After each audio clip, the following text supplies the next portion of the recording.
The rise of cash. So what we're looking at here is the bonus chart from the weekly S&P 500 ChartStorm Substack. And what's interesting here is that reported investor cash allocations rose to one of the highest readings of the past decade during October. It reflects a change in investor moods, a change in alternatives, and a change in the risk versus return outlook.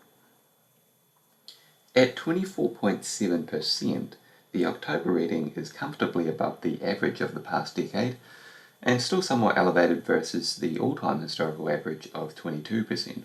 It also represents a fairly sharp increase, rising 11 percentage points off the low point of 13.7% in August last year.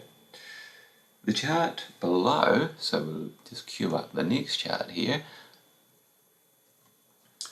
puts this into context, or puts the pace of change in cash allocations into perspective there. So you can see quite a sharp change in the year-over-year change of cash allocations there. As alluded to, it reflects a change in investor moods as cash allocations rise when investors either actively change allocations or allow allocations to be drifted by the market, which is effectively also an active decision because, if the market drifts your allocations away from where you started, so i.e.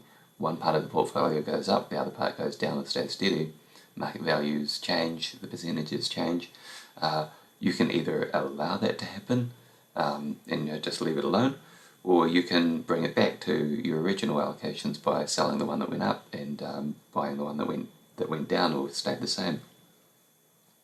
But it also reflects a change in alternatives, with cash rates now headed towards mid-single digits from 0% a short time ago. Gone from TAMA, so there is no alternative, to TAMA, there are many alternatives.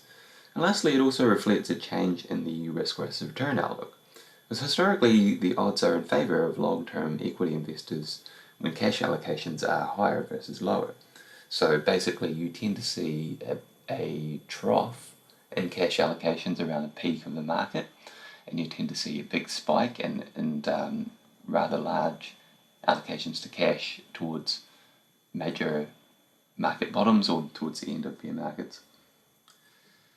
So the shift, so in that respect, the shift in cash allocations means that we are moving further through the typical market cycle.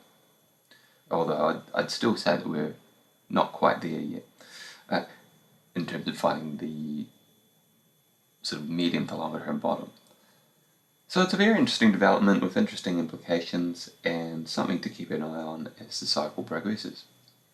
If you enjoyed this chart, definitely head over to chartstorm.substack.com or just search the ChartStorm Substack and subscribe so that you can get more interesting charts like that, along with all the other ones that we look at each week.